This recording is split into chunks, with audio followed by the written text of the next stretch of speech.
Hello बच्चों, let's read the question. Constance is let the lateral sectum of the parabola y square equal to 4x be common chord of the circle C1 and C2. Each of them having radius 2 root 5. Then the distance between the center C1 and C2 is option A 8, 12, 8 root 5, 4 root 5.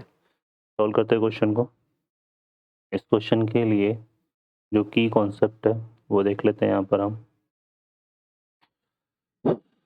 तो इस question में अगर हम बात करें यहाँ पर तो इक्वेशन ऑफ पैराबोला हमारे पास क्या है.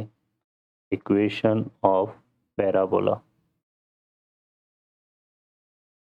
ये हमारे पास अगर क्या हो Y square equal to 4x, तो जो लेंथ ऑफ लेटस रेक्टम होता है इसके लिए लेंथ ऑफ लेटस रेक्टम ये इक्वल टू क्या होता है 4x. सॉल्व करते हैं क्वेश्चन को. इस क्वेश्चन में यहाँ पे देखिए हमारे पास इक्वेशन ऑफ पैराबोला क्या है. इक्वेशन ऑफ पैराबोला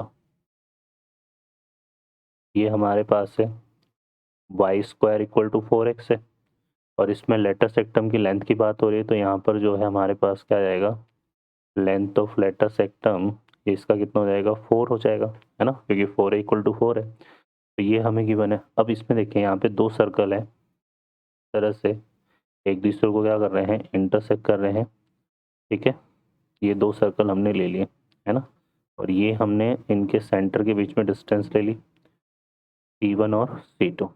ठीक है, अभी जो लेटर सेक्टम है ये इनकी कॉमन कॉर्ड की लेंथ दी हुई है इसने. ठीक है, और ये हमने यहाँ पे ये सेंटर हो गया हमारे पास. तो रेडियस ऑफ सर्कल जो है दोनों की क्या है 2 रूट 5 है, ये भी 2 रूट 5 है और इसको भी अगर हम यहाँ से ज्वाइन कर दें तो ये क्या है हमारे पास 2 रूट 5.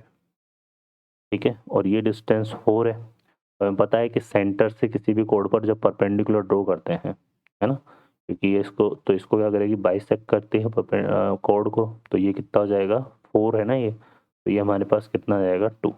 ठीक है, तो ये चीज़ आ गई हमारे पास. क्लियर है.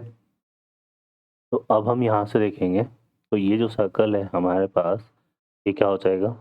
अगर हम इसको देखें यहाँ से तो इसमें ये परपेंडिकुलर ये 2 हो गया है ना, और इस वाली लेंथ को जो है हम क्या कंसिडर कर लेते हैं x कंसिडर कर लेते हैं. अब चूंकि दोनों सर्कल इक्वल रेडियस के हैं, ये दोनों साइड इक्वल है, तो ये जो कॉर्ड है ना ये इसको क्या करेगी बाइसेक्ट करेगी, तो ये भी x हो जाएगा और ये भी कितना हो जाएगा x. तो ये कॉर्ड हो गई AB है. AB की जो लेंथ है यहाँ पर वो कितनी दी हुई है 4. ठीक है, तो ये परपेंडिकुलर हो गया यहाँ पर. तो हम रिलेशन फाइंड आउट कर लेते हैं यहाँ से.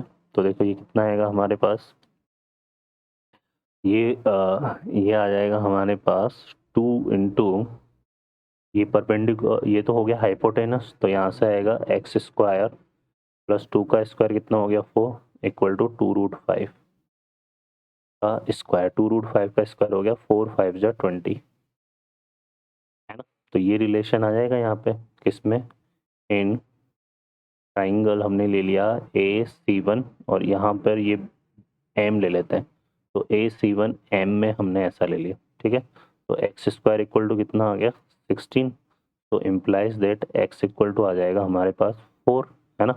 अब x क्योंकि ये नेगेटिव तो लेंगे नहीं ना, लेंथ की बात करें तो x इक्वल टू कितना आ गया 4 आ गया. तो हमारे पास जो C1M है वो कितना आ गया 4 आ गया. तो C1 C2 जो है वो कितना हो जाएगा ट्वाइस ऑफ C1M, तो ये हो जाएगा 2 इंटू 4 जो कि किसके इक्वल होगा 8 के. तो इसका आंसर बच्चों 8 होगा. तो ऑप्शन यहाँ पर फर्स्ट करेक्ट हो जाएगा. ओके बच्चों, I hope you understand well. Best of luck. Thank you.